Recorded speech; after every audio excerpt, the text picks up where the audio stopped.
Ujambo na karibu tena mpendwa msikilizaji, mahali popote panapoendelea kusikiliza na kutegea sikio sauti hii. Hii ni sauti ya ndugu yako Imani Mchimbo katika siri ya mambo yaliyofichika, na kwa ruhusa yake Luba Tite naja tena mbele zenu wapendwa wasikilizaji, na kipindi na mada hii ambayo tayari mzaliwa wa pili ambaye ni Zulula San ameshatoa kwetu ndugu zangu, nami naja kuitoa katika lugha ya Kiswahili. Ndugu zangu, kama jinsi mnavyojua, hapa tuko na Kalata Dubise na hapa tuko na Kalata Mbali, kitabu cha ukweli. Lakini kwa siku ya leo zaidi sana tutaenda kugusia zaidi sana kuhusiana na Kalata Dubise, ambacho ni kitabu halisi kabisa, toleo halisi ya Dubise. Hapana huyu ambaye wataita Henoko katika tafsiri mbalimbali ambazo mnaweza mkazipata katika hali hii inayoonekana, lakini huu ni uhalisia wa hadithi kama ilivyokuwa, sio hizo ambazo walienda kubadilisha na ambazo zinajichanganya zenyewe kwa zenyewe. Utofauti ni mkubwa zaidi sana, kwa sababu huu ndio ukweli halisi. Ndugu zangu, siku ya leo kama jinsi mnavyoona, mada za tema inahusu muda mfupi kabla ya gharika. Tunazungumza gharika kwa nini? Kwa sababu tunajua kwamba katika kila staarabu kuna aina ya historia ambazo wameelezea kuhusiana na gharika ambayo iliwahi kutokea katika wakati fulani na wakati mwingine. Haya mambo ni mambo ambayo tunayaona na tunayajua vizuri, watu wanaelezea hivyo, wanaongelea kuhusiana na gharika. Na hata pia hao wanaojiita kwamba ni wanasayansi wasioamini mambo ya kiroho, hata nao pia wana hadithi zao ambazo wanashuhudia kwamba matukio kama hayo, za tukio kama hilo la kunyesha mvua ya hali ya juu ambayo kwa mujibu ni gharika, nao pia wanakubali na kusema kwamba kweli kweli hilo ni jambo ambalo ni ukweli. Lakini leo hatutazungumzia ni wapi ambapo gharika ilitendeka, ingawa kwelikweli tunaweza tukawafunulia ni wapi, ni sehemu gani ambapo gharika ilitendeka, lakini tutaenda kuwaambia, kuwaelezea kile kilichotendeka kabla, kwanza muda mfupi tu kabla ya gharika yenyewe kuanza, ni kitu gani ambacho kilitendeka, ni nini kilichokuwepo. Haya ni mambo ambayo hamwezi mkayapata, hamwezi mkayasikia na hamwezi mkafunuliwa katika hizo zote ambazo zinaitwa kwamba ni dini, mikusanyiko yote na imani mbalimbali, hamwezi mkasikia. Lakini ukweli umebobea, umesimama hapa ili kwenda kuwafunulia kile ambacho kilichokuwa katika kipindi hicho cha awali, na kwa sababu ni historia ya mtu mweusi, historia ya mtu mweusi ambayo walitaka kuibadilisha, lakini ukweli umerejeshwa tena. Na kuhusiana na ujio wa mzaliwa wa pili ambaye tuko naye katika kipindi hiki, yeye anatufunulia kila kitu bila kutuficha chochote kile ambacho tunatakiwa sisi kuhusiana na ufahamu tulio nao kukipokea. Kwa hiyo ndugu zangu, tutaingia ndani ya Kalata Dubise, ambacho ni kitabu hiki ambacho nimewaonyesha kwamba ni kitabu wanachohita huko kwamba ni Enoko, lakini sisi anajulikana kwa jina la Dubise, na Dubise maana yake ni kuanzishwa, aidha ni kutawazwa. Hilo aidha, hayo ndio maana kabisa, aidha maana ya jina lake Dubise. Tunajua kwamba Dubise, ili kwamba apate kuandika haya tutaenda kuyaongea kwa siku ya leo, ni kwamba alipata ugeni wa hali ya juu kutoka kwa roho za agizo kula vitu. Alitembelewa na roho mbili, mmoja ambaye aliitwa kwa jina la Dibangane na mwingine akaitwa kwa jina la Biedi. Hizo roho mbili kweli kweli zilimtokea na zikampeleka katika hali mbalimbali, katika uhalisia, katika kweli mbalimbali. Aliona mambo ya kustokisha, mambo ya ajabu. Kuna wakati ambapo alikutana na roho wa kifo, kuna mambo mengi ambayo aliyoyaona, lakini kwa siku ya leo atajikita zaidi sana, ataenda katika wakati mwingine ambao ataelezwa, ataonyeshwa kile ambacho kilitokea kabla ya gharika yenyewe kuanza, ni nini ambacho kilitendeka. Na hizi ni historia ambazo ni muhimu sana, ni msingi kabisa wa imani, ili kujua ni nini ambacho kilitendeka, sio taarifa za kuelezwa tu, lakini kile ambacho kilitendeka kwa uhalisia, nanyi pia mtakuja kuona kwamba ni ukweli kamili. Kwa hiyo kipindi hicho cha Dubise ambaye ataenda kutuelezea hapa, tambueni kwamba kipindi hicho ni kipindi ambapo hata hizi mtakazoita kwamba ni dini zilikuwa bado hazijakuwepo. Yaani hizo imani zote ambazo mko nazo zilikuwa hazijakuwepo. Ndugu zangu, huyu mnaita Yehova, Yahweh, Elohim, El Shaddai, kuhusiana na jina lake hilo alikuwa bado hajajulikana kama atakuwepo kabisa hata kidogo. Hata kipindi hicho hata demons zenyewe zilikuwa hazijakuwepo. Kwa hiyo naweza nikasema kwamba Yehova, Yahweh, Elohim, El Shaddai alikuwa bado hajakuwepo, kwa sababu sisi tunajua kwamba zote ni demon ambazo ziko nyuma, na demon zilizaliwa. Dubise yeye wakati alipozaliwa demon zilikuwa bado hazijakuwepo, na alitoka demon hazijakuwepo, lakini alipata maono ya yale yatakayotokea baada yake. Kwa hiyo nikupenda kueleza kwamba hizi historia za miungu yenu yote ya dini ilikuwa bado haijakuwepo, kwa sababu zote nyuma ni demon ambazo zinawavuvia wote walio katika hizo dini, maana dini zote duniani ni za uongo. Kwa hiyo Dubise ataenda kuona mambo mengi zaidi sana. Ndio maana tunaenda katika Kalata Dubise, kitabu chake sura ya kwanza mstari wa 121. Anaanza kusema Wumse ambaye watamwita kwa jina la Nuhu ndani ya Biblia za kisasa za Noa, yeye imeandikwa kwamba ni mmoja wa wajukuu zangu. Anaelezea hapa historia ni Dubise. Dubise ndiye huyu atakaita Enoki ndiye atakayeelezea historia hii, na anaanza kwanza kugusia kuhusiana na mjukuu wake, aidha mtukuu, tukasema kitukuu, kwa sababu ni mjukuu wa mjukuu tuseme. Lakini mnaweza mkajiuliza, kwa nini ikiwa yeye anaelezea historia yake na wakati huu ambapo anaongea hapa Wumse alikuwa bado hajakuwepo? Sasa inakuwa namna gani yeye anaanza kuongelea kuhusiana na Wumse na wakati yeye mwenyewe Wumse alikuwa bado hajajizirisha katika hali inayoonekana? Na kuna uhusiano gani kati ya Wumse na hayo maji ya gharika? Tutaenda kuyaona hapo. Anasema Wumse, mmoja wa wajukuu zangu, alikuwa na maarifa na sayansi isiyo na kifani isipokuwa yale ya walioanzishwa wengine, yaani maarifa ya masayansi ya walioanzishwa wengine. Ina maana kuwa katika kipindi hicho, yaani Wumse alikuwa mtu ambaye ana maarifa ya juu kweli kweli, maarifa ya ajabu, lakini yalikuwa ni maarifa kulingana na neno lake Luba Tite, muumba pekee wa kweli.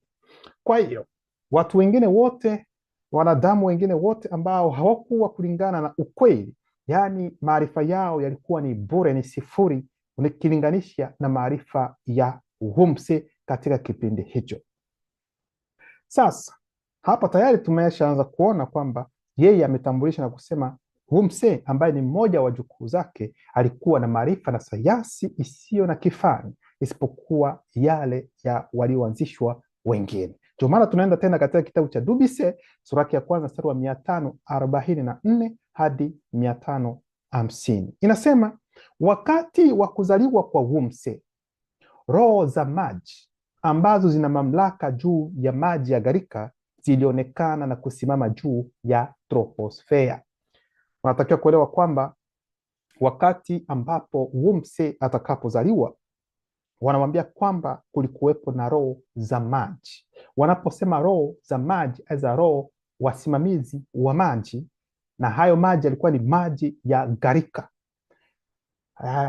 Hapa hizi roho sio roho kwamba labda ni mami wata za roho mbaya, no, hapana, kwa sababu kipindi hiki ambacho anahadisia yeye, demoni zilikuwa bado hazija kuwepo. Mwelewe kwanza hivyo, kwanza hicho ni kitu cha kwanza.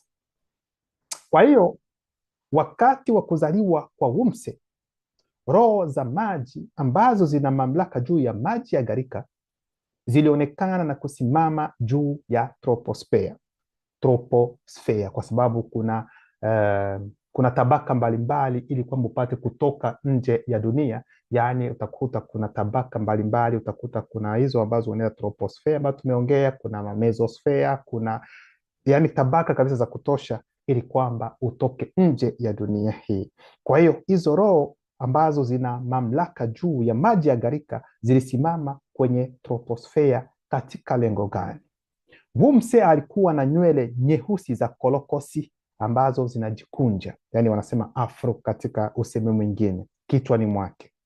Alipofumbua macho, wakati alipozaliwa akafumbua macho, chumba mara moja kilijaa ukungu wa ajabu na usio wa kawaida.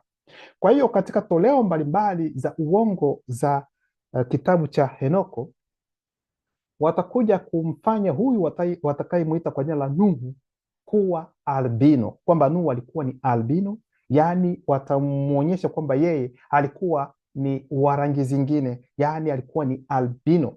Ndivyo watakavyomuonyesha za kuandika, lakini huo ni uongo, kwa sababu maelezo yote wanayotoa kuhusiana na Nuhu kwamba alikuwa ni albino ni mkanganyiko mkubwa kwa upande wao.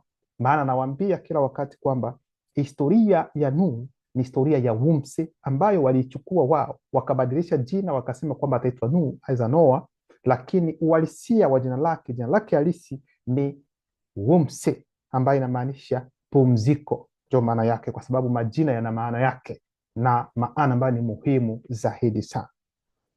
Kwa hiyo wakati alipozaliwa, kufumbua macho, ukungu ulijaa chumba mzima, yani ukungu wa ajabu ambao hakuwa wa kawaida. Na kwa watu ambao wameanzishwa, wanapoona mambo kama hayo, tayari wanaanza kuingia katika tafakari kuona ni kitu gani ambacho kinatendeka, kwa sababu mambo kama hayo hayatokei kwa bure. Hapana, lazima kuwepo na sababu kwa nini kitu hiki kimetokea. Kwa hiyo sasa hapa tayari tumeshatambua kwamba yeye Wumse ambaye wataita Nuhu alikuwa ni mweusi, kwa sababu mambo ya kiroho ni swala la rangi na hakuna swala la ubaguzi ndani mwake, bali ni uhalisia kabisa wa mambo kama gisi yalivyokuwa. Alifumbua macho na tayari ukungu ukaijaza kabisa, kajaza chumba chote ambacho mtoto amezaliwa. Ndipo Motangum ambaye wataita Lameki, baba yake, yani baba yake wa Wumse ataitwa, ni jina lake ni Motangum.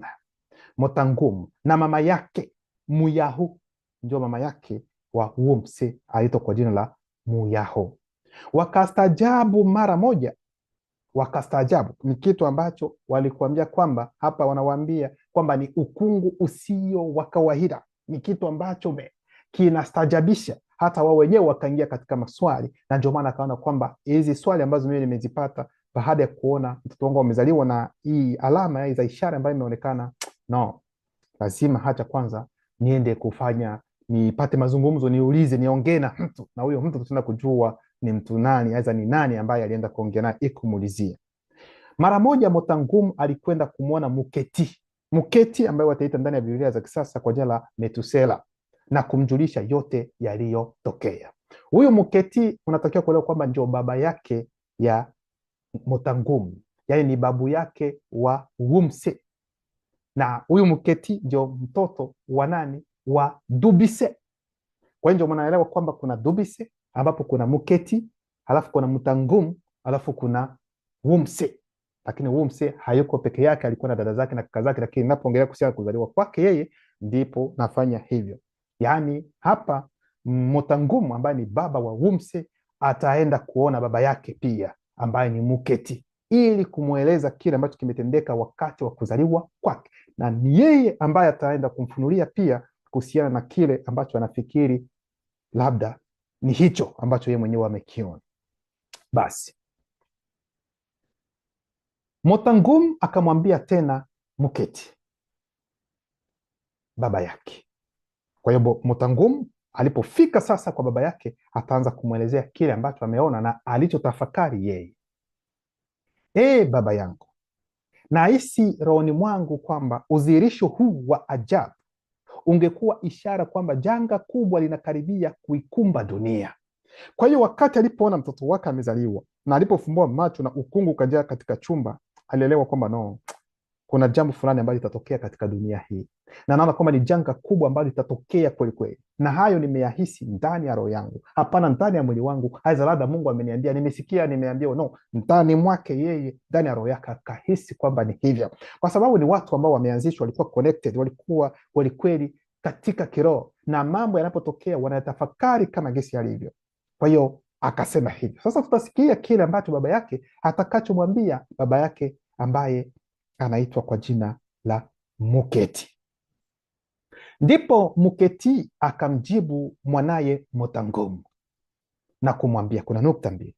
Motangumu mwanangu, Teteh kupitia neno lake aliruhusu udhihirisho wa kitendo cha kuvutia, kuna mabano, isiyo ya kawaida, cha kushangaza,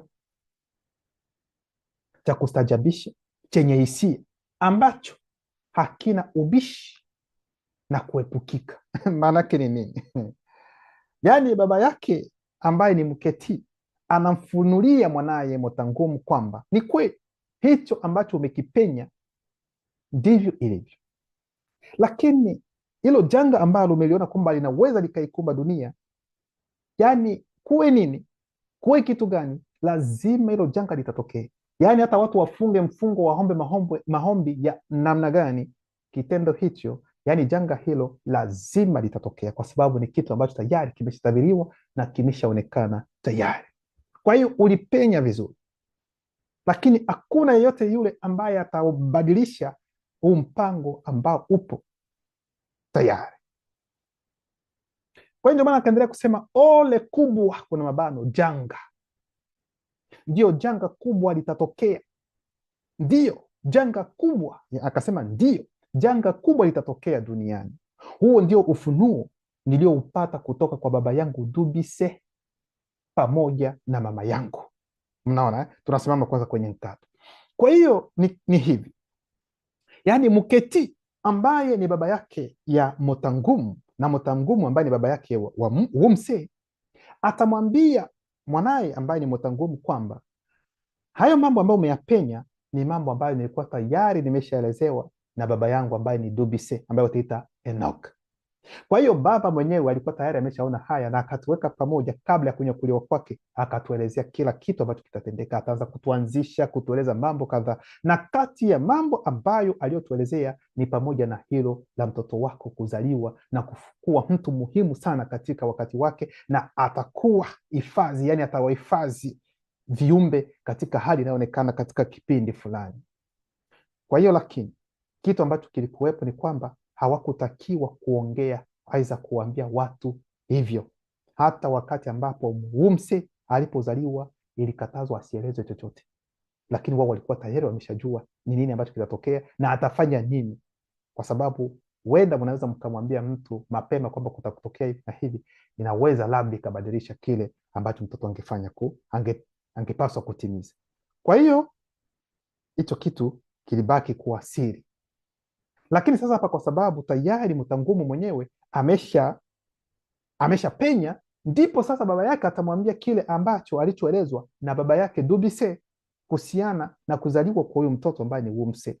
Kwa hiyo akasema kwamba ndiyo janga kubwa litatokea duniani. Huo ndio ufunuo nilioupata kutoka kwa baba yangu Dubise pamoja na mama yangu, kaka na dada zangu, baada ya kurudi katika mwili wake wa kimwili, aliporudi kutoka katika kusafiri kwake katika ulimwengu wa kiroho. Kwa hiyo ndio safari ambazo Dubise alifanya za ajabu, na ametupatia uzoefu wa mambo kadhaa. Kwa hiyo hizo ni moja kati ya taarifa ambazo aliwapatia. Kwa hiyo hapa wanapenda kuwaonyesha kwamba kabla ya mamia kwa maelfu ya miaka kabla ya gharika, yani kuna walioanzishwa baadhi waliokuwa tayari wamesha taarifiwa, wameshajua kwamba kutatokea kitu fulani, kutatokea gharika kuu, itawaangamiza wote ambao wasiotembea kulingana na ukweli, waliotenda aina mbalimbali za dhambi. Hao watu wote wataangamia katika kipindi hicho. Kwa hiyo kabla ya gharika kuwepo, kuna walioanzishwa walikuwa tayari wameshajua kile ambacho kitatokea. Kwa hiyo sasa, na mtoto huyo ambaye ndani ya mabano Wumse atakuwa muhimu sana na mwenye ushawishi pia, atakuwa na jukumu kubwa wakati wa janga kubwa litakalotokea duniani. Kwa hiyo akamwelezea kwamba unaona, hivi ndivyo mwanao atakavyofanya, yaani atakuwa na jukumu kubwa kweli kweli katika kipindi hicho cha hilo janga ambalo itatokea. Kwa hiyo tayari Muketi alijua kwamba mjukuu wake atakuwa na jukumu muhimu katika kipindi hicho. Dubise ataona sasa kile kitakachotokea sasa muda mfupi kabla ya gharika kutokea.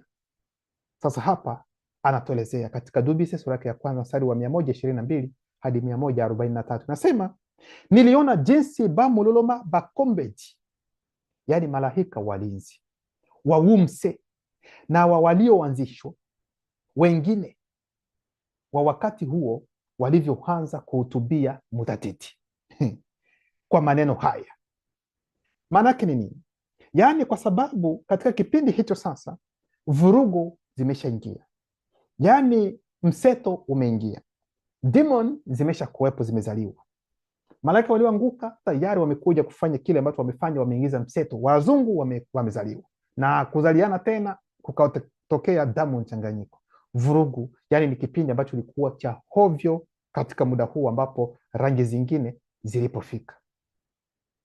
Sasa ndipo sasa, kulingana na matendo mahovu mabaya ambayo hizo demon pamoja na wazungu na damu mchanganyiko walikuwa wakitenda na kudhihirisha, ni kitendo ambacho kiliumiza sana, na sio tu walioanzishwa katika kipindi hicho, lakini hata nani pia wasi naye pia alikuwa anakerwa na kuhuzunika na kuingia katika hasira kulingana na matendo ambayo waliokuwa wakitenda ndani mwake.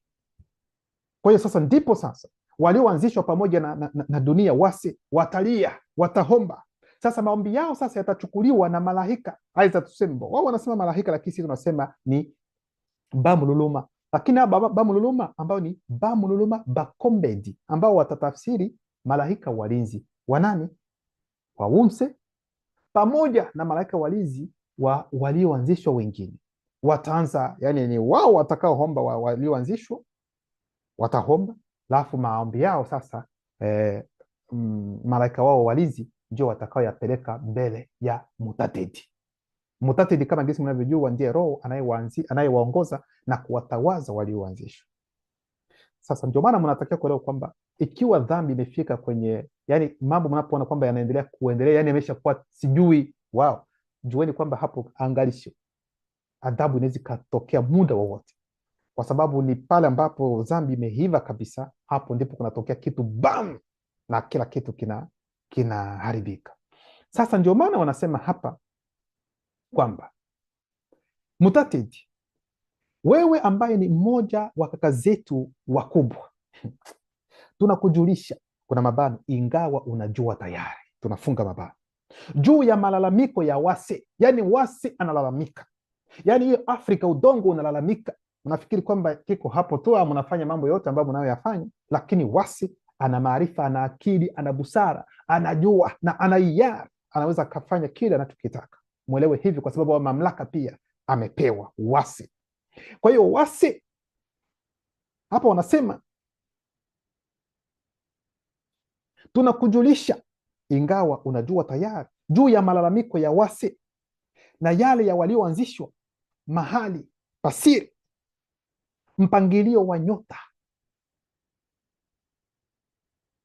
unasumbuliwa sana kwa wazimu, kuna mabano, uwepo usiokubalika katika uhalisia unaoonekana, tunafunga mabano, wa demoni za kiume, demoni za kike, wazungu na damu mchanganyiko wa dunia, yani juu ya dunia, unaosababishwa na kundi la bamululuma bungulane, yani malaika walioanguka, ambao wanahusika na mseto na kuzaliana katika hali inayoonekana. Kwa hiyo maumivu ambayo wase anayapata, maumivu ambayo walioanzishwa wanayapata, ni kutokana na kitendo ambacho cha baadhi ya bamululuma bungulane, yani wa daraja la tatu, aidha utaratibu wa tatu, waliokuja kuzaa na wanyama na kukatokea demons, na wakazaa tena wanawake weusi wa mrengo wa pongisi, kukazalika nani wazungu wa kwanza. Na hao wazungu wa kwanza walikuwa namna gani? Alafu baadaye tena wakaanza kuzaliana, kukatokea damu mchanganyiko. Sasa hayo matendo yote hayo yalisumbua wase na yanasumbua hata walioanzishwa, na ndio maana wakaanza kulia na kuomba hayo maombi yao ili yapate kusikilizwa, na hayo maombi yatapelekwa kwa mutatedi. Ndani ya Biblia za kisasa ni kwamba yatapelekwa kwa Mungu, kwa sababu Mungu yuko sehemu fulani na hivi. Kwa hiyo maombi yanatakiwa kumfikia, na huyu hapa ni mutatedi wetu, kaka yetu wa kiroho luba. Sasa hawa bamululuma bungulane, malaika walioanguka na vizazi vyao, wataendelea kutawala, kuna mabano, kuchafua, kuinajisi dunia kwa uwepo wao, kulingana na wazimu wao, kuna mabano, matendo na mafundisho, wasioanzishwa pamoja na wanyama na wase, yani dunia anateswa kila siku, kuna mabano, kukasirika kwa sababu ya vitendo vyao vya uhalifu. Mnaona? Kwa hiyo roho zinaumia, watu wanaumia kulingana na kile ambacho hizi aina za viumbe imekuja kufanya. Kwa hiyo watu wanaumia zaidi. Kwa hiyo ni maombi ambayo yanaombwa bila watu kuwa na ufahamu wengine. Sasa alafu wanasema hivi, sisi tuko hapa Maana wanaoombea hapa, wanaopeleka hayo maombi ni wale malaika walinzi, ndio wanaofanya hivi. Sisi tuko hapa, kuna mabano, nje ya wakati kwa sababu ya malalamiko ya wase na ya wale walioanzishwa ambao wengi wetu tunawalinda. Kwa hiyo hawa roho wanaeleza kwamba wao kati yao wengi wanalinda walioanzishwa, wale wanaotembea kulingana na ukweli, wana malaika zao walinzi ambao ni wanaita malaika wakuu, arkange bamululuma bakombweti, yani wanaolinda wale wanaotembea kulingana na ukweli. Inategemea, unaweza kuwa na mmoja, wawili, watatu, yote inategemea na namna unavyotii neno na unavyotembea, kwa sababu kadiri unavyoendelea kiroho vizuri, kadiri ulinzi wako unaendelea tena kuwa mpana na mpana, kwa sababu majaribu yatakuwa sasa tofauti na kama jinsi ulivyokuwapo awali. Sasa na Mutatedi akamwambia, baada ya hawa kuwakilisha hayo maombi ya walioanzishwa pamoja na wase dunia, ndipo sasa Mutatedi atafanya jambo. Na Mutatedi akamwambia moja kati ya roho za maajabu, safiri bila usafiri. Yani wanasema mkifaransa teleportation, yani unasafiri bila kutumia usafiri wowote. Hivyo ndivyo wanavyojitoa, yani pum, natoka hapa tiktak hivyo. Uwezi ukasema kwamba ameenda sijui ametumia usafiri wa ndege, no, ni tiktak, teleportation hivyo, tiktak, yani kusafiri bila kusafirishwa na kitu chochote. Ndimsi, ndugu yangu. Kwa hiyo akamwambia mmoja kati ya roho hizo za maajabu ambaye anaitwa kwa jina la Ndimsi. Ndio maana tuko na wakati huu Kalata Ndimsi kwa sababu ni roho wa maajabu ambaye anaficha siri zote zimu ambazo zinatakiwa kufichwa. Kwa hiyo akamwambia mmoja kati ya roho hizo za siri za maajabu ambaye ni Ndimsi, akasema, ndugu yangu, na uende katika hali iliyopita ambayo ni ya sasa ya wale wa hali inayoonekana. Maana yake ni nini? Kwa sababu roho za gizo, kula vitu ambavyo mtaita malaika, makerubi, wanapokujia wewe, kwa mfano tuseme leo wamenitokea mimi, kaka zetu wa kiroho wamenitokea leo hapa, ina maana kwamba muda wangu mimi, muda huo wanapoongea na mimi, sio kwamba ni muda ambao ni huu. Tuseme leo tarehe hapa nafanya hii video ni tarehe 30 mwezi wa kwanza 2025. Wanaponitokea hapa, sio kwamba kwao wao sio tarehe 30, yani ni muda tayari umeshapita kitambo, lakini kwangu mimi ni muda uliopo. Mnaelewa? Kwa sababu roho za gizo, kula vitu, wao hawako katika muda wa hali inayoonekana, wako juu ya majira na nyakati ya hali hii inayoonekana. Ndio maana akasema sasa, safiri bila usafiri, Ndimsi, ndugu yangu, na uende katika hali iliyopita ambayo ni ya sasa ya wale wa hali inayoonekana. Kutoka hapo funua kwa Wumse na pia kwa Wase, yani dunia, kwamba saa ya utakaso mkuu kupitia maangamizi makubwa umekaribia. Kuna mabano haraka yeah. Yani baada ya walioanzishwa kulia katika maombi, Wase naye pia ile asira ya kila wakati, maombi yao yakasikika kwa Mutatedi, naye Mutatedi akasema, basi muda sasa wa kusafisha dunia umefika. Kwa hiyo Wase, tulia sasa uone kile ambacho tutafanya. Ndani ya Biblia za kisasa watasema kwamba ni Mungu aliyewaambia kwamba ataleta gharika kwa sababu mabaya ya wanadamu kwamba yamezidi, na wakati Mungu alipofanya hivyo tena akasema kwamba moyo wake umejuta. Kwa nini alimuumba mtu? Ikiwa unajuta, ina maana kwamba hakuwa unajua matokeo yatakuwa namna gani. Kitabu cha Mwanzo sura ya 6 mstari wa 6, ambapo Mungu akajuta kuumba dunia, kuumba mtu, kwa sababu angelijua kwamba mtu atafanya hivi, asingelimuumba. Ndio maana yake, kwa sababu kujuta ni kwa sababu hawakujua matokeo yatakuwa namna gani. Yani ungelijua kwamba matokeo yatakuwa haya, hata kufanya hicho kitu usingekifanya. Ndio maana yake, yani huyo ndio Mungu ambaye watasema kwamba ni muumba. Hayo ni mambo yao, lakini hapa ni Ndimsi aliyemtokea Wumse, ili Wumse apate kufanya kile ambacho anatakiwa kufanya, ila wakati alipomtokea Wumse hakumuona. Hapana, yani ilikuwa ni yani mahono ya kiungu, yani alielezwa kiungu na alifunzwa kila kitu atakachokifanya bila kuona Dempsey. Yani ilikuwa ni imani la kweli. Kwa hiyo atamwambia namna gani atakavyotengeneza chombo hicho ili watu wapate kuokoka kutokana na hayo maji ya gharika ambayo yatatokea. Alafu Mutatedi akamwambia Dempsey kwamba mwanzishe na kumtawaza katika sayansi na ujuzi wa kutoa, yani kuna mabano, kuondolewa kwa fumbo la gharika, yeye, kaka zake, dada zake na wale wote wanaoheshimu mbenda iyala. Mbenda iyala, yani sheria ya neno. Kuna nukta mkato, tunaingia kwanza hapa ndani ya Biblia za kisasa. Watawaambia kwamba ndani ya Biblia za kisasa watawaambia kwamba ni watu 8 tu waliofanya nini, waliookolewa. Hey. Huu ni uongo mkubwa tena wa ajabu ambao uko ndani ya Biblia. Watakapowaambia kwamba ni watu 8 tu waliookolewa, Nuhu, mke wake, watoto wake 3 na wakwe na wake wa watoto wake. Huu ni uongo mtupu. Namna gani? Kwanza inakuwa namna gani? Nuhu alikuwa na kaka zake, alikuwa na dada zake, labda hata au wakwe zake au wake wa watoto wake walikuwa labda na familia yao pia. Yaani Mungu hakuona kwamba anaweza akawahifadhi au wengine wapone. Alifanya kitu gani? Yaani aliamuru huyu Nuhu aingize hata wanyama najisi. Yaani wanyama najisi walionekana kuwa muhimu zaidi kuliko hata ndugu zake, kaka zake, dada zake na Nuhu. Mungu akaamua kwamba wanyama najisi waokolewe, lakini hata kaka zake na Nuhu wasipate kuokolewa. Maana yake ni kitu gani? Unaona kwamba ni watu 8 tu waliookolewa. Huu ni uongo mtupu.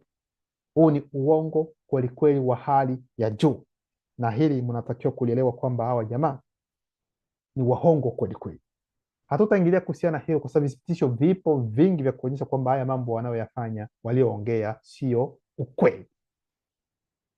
Kwa hiyo akamwambia kwamba mwanzishe na kumtawaza katika sayansi na ujuzi wa kutoa, yani kuondolewa kwa fumbo la gharika, yeye, kaka zake, dada zake na wale wote wanaoheshimu mbanda iyala, yani sheria ya neno, wahifadhi, kuna mabano, ulinzi wa muda, wazungu na damu mchanganyiko ambao hawajashiriki katika uasherati, kuna mabano, unajisi, uchafuzi, sifa mbaya, katika mahovu, kuna mabano, machafuko zidi ya asili na wanyama, katika ushoga, kuna mabano, chukizo, upotovu, kupotoka, kuna mkato, usagaji, kuna mabano, kinyume na maumbile, tunafunga mkato, skatofilia, kuna mabano, wazimu, ulaji nyama, kuna mabano, chukizo, ukatili, unyama, uchawi, kuna mabano, ibada ya sanamu, tunafunga mabano, uaguzi, kuna mabano,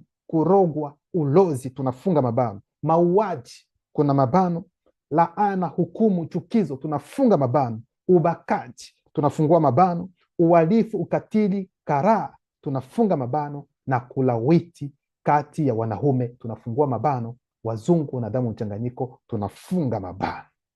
Maana yake ni nini? Ni kupenda kuambia kwamba katika kipindi hicho wazungu walikuwepo tayari na damu mchanganyiko walikuwepo pia tayari. Sasa ni kupenda kuambia kwamba wakati wa gharika kuna baadhi ya wazungu na damu mchanganyiko nao pia waliookolewa katika kipindi cha gharika. Mnaelewa? Na hao ndio hao wanyama ambao waliwaambia kwamba achukue wanyama wa najisi na waingizi. Walichukua hawajui nini ambacho kinaendelea. Tunawapatia ni ufunuo sasa lakini ndani ya Biblia za kisasa wanasema ni wanyama najisi, lakini waliongelea kuhusiana na hao. Yaani hao wazungu na damu mchanganyiko ambao waliokolewa katika kipindi hicho cha gharika ni wale ambao hawakujiingiza katika ya mambo yote ambayo tumetaja hapa. Yaani wale wazungu ambao hawakujiingiza katika ya mambo. Neno ni neno linaposema kwamba leo tunakuja kushika tu wale watu ambao waliwahi kubaka. Yaani wabakaji ndio tutashika. Kwa hiyo ikiwa wewe uliiba nguruwe, aiza mbuzi za nini, hauwezi ukashika kwa sababu hiyo sheria haikutoka kwamba wewe ulioiba hicho. No, ni wale wabakaji ndio watashika. Kwa hiyo haijamaanisha kwamba wazungu walikuwa watakatifu au walikuwa wanatembea kulingana na ukweli, hapana. lakini hawakufanya hivi ambavyo tumefanya, lakini mambo mengine walikuwa wanatenda. Ikiwa ni nani, ni uzinzi, uasherati walikuwa wanafanya, ikiwa ni matusi, mambo mengine walikuwa wanafanya, lakini kati ya hayo yote hizo dhambi hazikuwekwa hapa. Kwa hiyo hizi ambazo tumesoma ndizo wale wote waliokuwa katika hili ndio waliofanya nini? Ndio waliouawa, waliofariki katika gharika.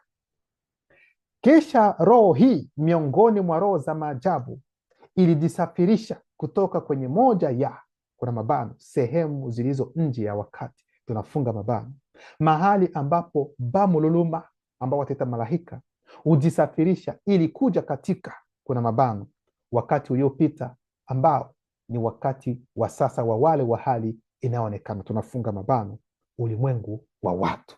Kwa hiyo akaona kuna roho ambaye ni mmoja kati ya roho hizo za maajabu ambaye akajisafirisha na kuingia kwenye moja ya sehemu ambayo roho huwa zinasafiri na kupita ili kuingia katika ulimwengu wa watu, kwa sababu muelewa kwamba hii dunia ambayo mnaona sio, ndio maana hakuna mtu ambaye kwamba mtu anaweza katoka tu sijui extraterrestre wanatoka juu alafu wanaingia duniani, n'importe quoi.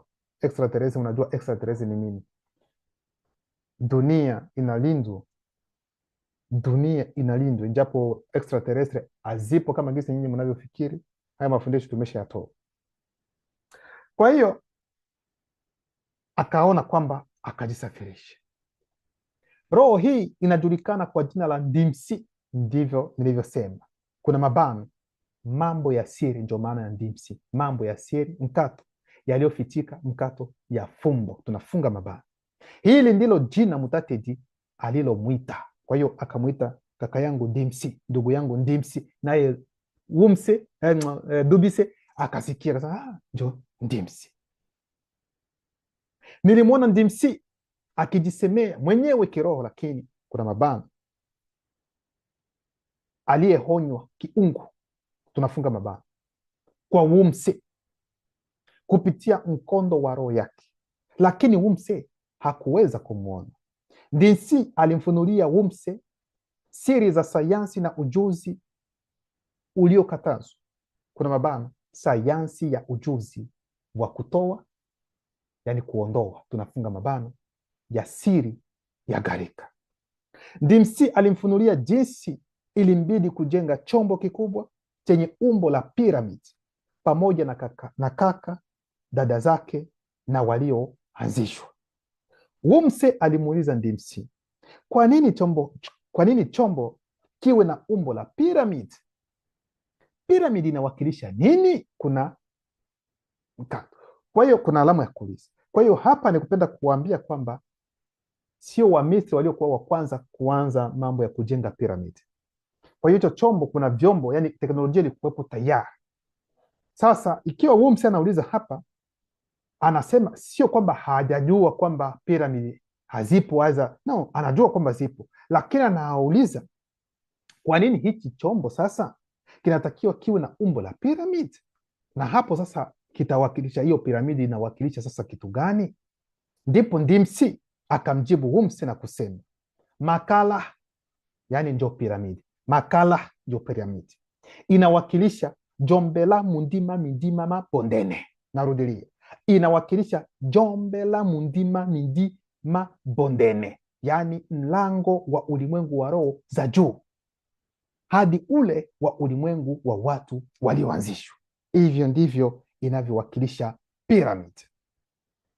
Baada kwamba Wumse, kaka zake, dada zake na walioanzishwa kumaliza kujenga chombo kikubwa chenye umbo la piramidi, niliona na kusikia jinsi Mutatedi alivyohutubia kundi la basangwa tumba, yani malaika wakuu kwenye tafsiri zao, wenye nguvu, kwa maneno haya. Kuna nukta mbili: binyo sise ya bebe bakombwedi binyo sise ya bebe bakombwedi.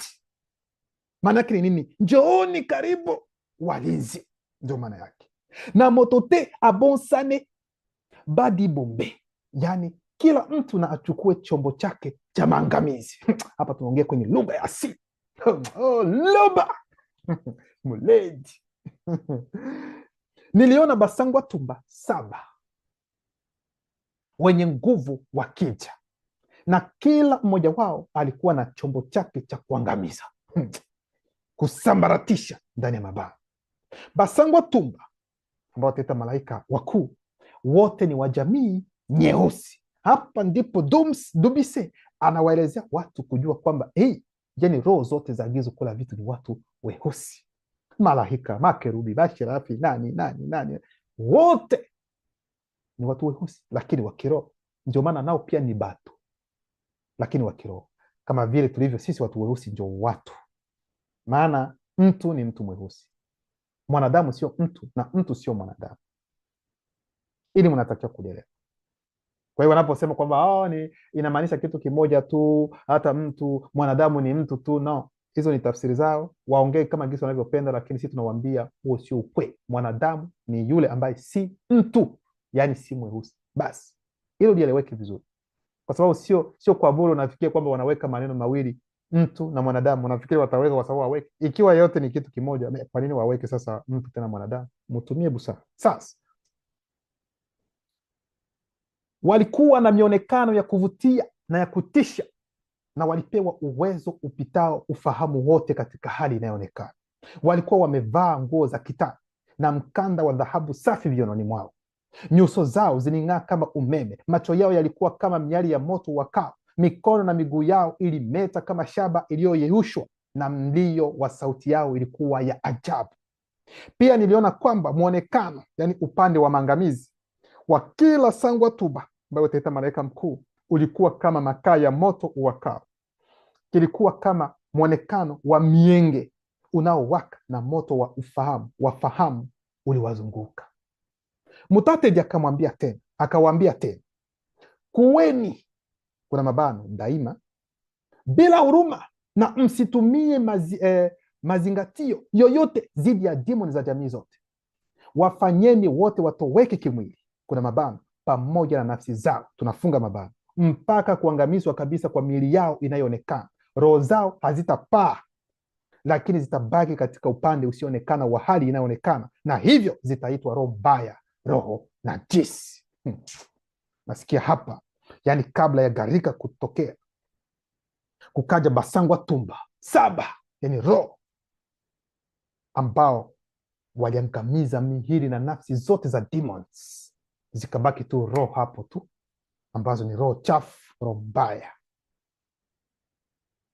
Ndio maana kitabu cha Dubise sura ya kwanza mstari wa 152 hadi 168 nasema, kwa hiyo nilitoka kwenye uhalisia huu wa ajabu. Anayesema hapa ni Dubise.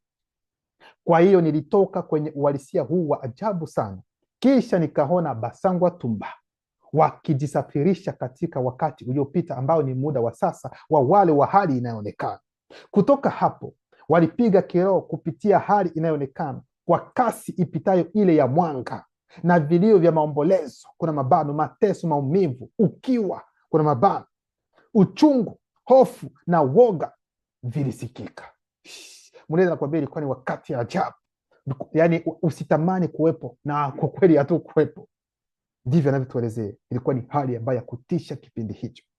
Wakati huo huo nilimwona shetani mlima bobero mbali. Kwa hiyo upande mmoja Dubise anaonyeshwa namna gani maangamizi yanavyotendeka, yani hao basangwa tumba wanavyoangamiza miili na nafsi za nini, za hizo demons. Sasa upande mwingine anaonyeshwa sasa, anaona shetani mlima bobe, anaona malaika walioanguka wote wako pale. Wao watafanya kitu gani? Mnafikiri kwamba wataingilia, wataenda kutetea watoto wao? Wataanza namna gani? Lakini kila ambacho kilichotendeka msikie. Wakati huo huo nilimwona shetani mlima bobero mbaya na bamoloma bungulane, malaika walioanguka wote wa taratibu tofauti, wakishikwa na kutetemeka na hofu ya nguvu ya ajabu ya kuangamiza ya basangwa tumba. Kwa hiyo nguvu ya maangamizi ambayo wanafanya ilitetemesha shetani mlima bobe pamoja na kikosi chake chote. Wasema yani zote tukasema kwamba shetani alithibitisha kwelikweli kwamba kuna uwezo na nguvu kwelikweli kutoka kwa basangwa tumba. Na haya mambo ambayo Dubise aliyaona, kuna mtu mwingine ambaye pia wakati huo naye pia aliona haya mambo. Huyo mtu anaitwa Kinyebwami. Kinyebwami naye aliona namna gani haya maangamizi yalivyotendeka, kwa sababu wakati Haya mambo yanatendeka. Kinyibwami yuko katika bustani ya Edeni, anachungwa mu, alikuwa katika bustani ya Edeni, anaona yote ambayo yanatendeka. Basangwa Tumba walifanya kimwili miili ya demoni za jamii zote kutoweka hadi miili yao inayoonekana ilipoangamizwa kabisa.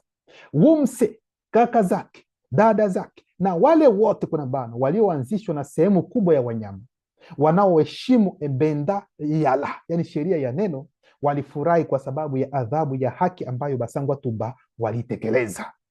Yes, ndivyo ilivyo. Ikiwa roho zinatoa adhabu, wewe uko pale unakasirika, uko sawa? Hauko sawa. Unafikiri kwamba una huruma sana kuliko roho za gizo kula vitu? Wao wanafanya hivi kwa sababu ndio haki inatekelezwa. Dakika chache kabla ya maangamizi makuu, niliona kwamba kulikuwa na matetemeko makubwa ya ardhi, kuna mabano mitetemeko ya dunia katika sehemu mbalimbali katika maeneo ambapo wazungu na damu mchanganyiko waliishi. Maana yake ni nini? Wote walikuwa wasi, kwa sababu bara ni moja, sio kwamba ni bara nyingi, bara ni moja. Lakini kuna maeneo ambayo yalikuwa tu wazungu wanaishi huko huko, damu mchanganyiko wanaishi huko huko, hawawezi wakafika huku ambako walioanzishwa wapo. Weusi wasioanzishwa walikuwa na sehemu zao pia, na utakuta walioanzishwa na wasioanzishwa walioneemiwa walikuwa kuna mara wana sehemu yao. Sasa wale weusi wale ambao ni viduruduru, ambao hawapendi kutembea kulingana na ukweli, mara ndio utakuta wanaenda kwa wazungu, wanatulia huko, wanakaa nao, wanaoa, wanazaa watoto. Ndio maana mnaona hao damu mchanganyiko, mnaona. Lakini kipindi hicho, yani ilikuwa inajulikana. Kwa mfano tuseme, mfano leo ni mfano kwamba watu walioanzishwa wanaishi sijui Wase na wazungu wako Marekani, aweza vitu kama hivyo. Ndivyo ilivyokuwa hapo awali, lakini kabla ya bara hizi zote hazija nani, ni sehemu tu Wase ambapo wao walikuwa wanajulikana, wazungu wanaishi sehemu hizo huko, hawakuwa wanachangamana na watu weusi walioanzishwa na wasioanzishwa walioneemiwa. Hilo mulielewe vizuri. Kwa hiyo katika maeneo yale yale ambapo wazungu na damu mchanganyiko waliishi, niliona mudima mimbu, yani roho wa misimu, akieneza wingi wa njaa. Wakati huo huo nilimuona mudima Bekokisedi, mkisikia mudima Bekokisedi bado nimalizika, akieneza magonjwa ya milipuko ya joto, kipindupindu, tahuni na kipele katika maeneo haya haya ya wazungu na damu mchanganyiko. Mwelewa vizuri. Pia kulikuwa na matukio ya kutisha yaliyotokea. Umeme ulianza kupiga kelele, sauti zilizoanza kusikika kutoka kwa umeme zikawa sauti za kusikika. Maana yake ni nini? Yaani kuna umeme ile, utakuta kuna ngurumo ambazo zitatokea. Hizo sauti ambazo zinatokea mutazisikia, zitaleta umbo, na unasikia ni sauti ambazo zinaongea. Sasa zinaongea nini? Nilielewa kwamba sauti hizi zilitoka kwa kelele kutoka kwa umeme, yalikuwa ni majina ya wale wote ambao wangekufa kwa maji ya gharika. Yaani wanamwambia kwamba katika hizo sauti za radi za umeme, yaani yalikuwa ni majina ya wale watu ambao wanatakiwa kufariki katika kipindi hicho cha, yaani ukisikia tu sauti, yaani jina lako unaenda unafariki, yaani wewe ni wa kufariki. Hicho ndio kitu ambacho kitendeka. Yaani hizo ngurumo, umeme na hizo sauti ambazo zilitokea, yaani ilikuwa ni majina ya wale ambao watafariki. Na hayo majina sio majina tu ambayo imani inaweza fulani, no, ni majina ambayo ni roho za hao ambao wanatakiwa kufariki.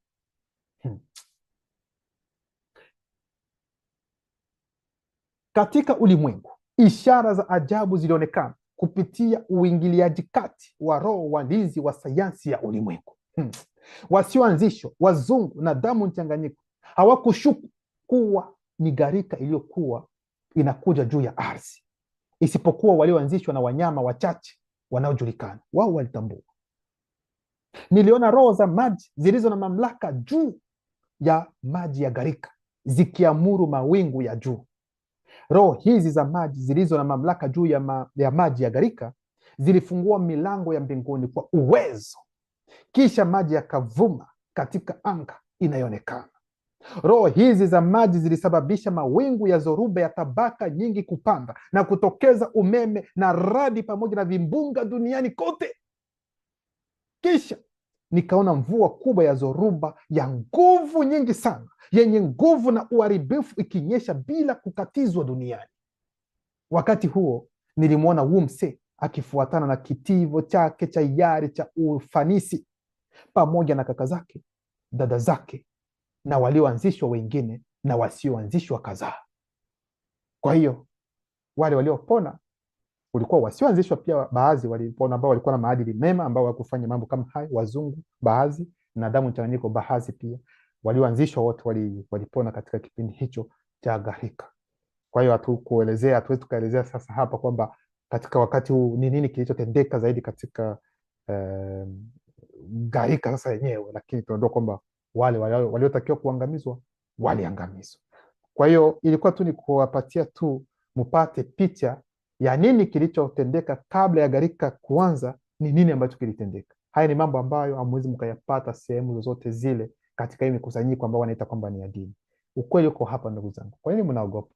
Msiogope kitu chochote.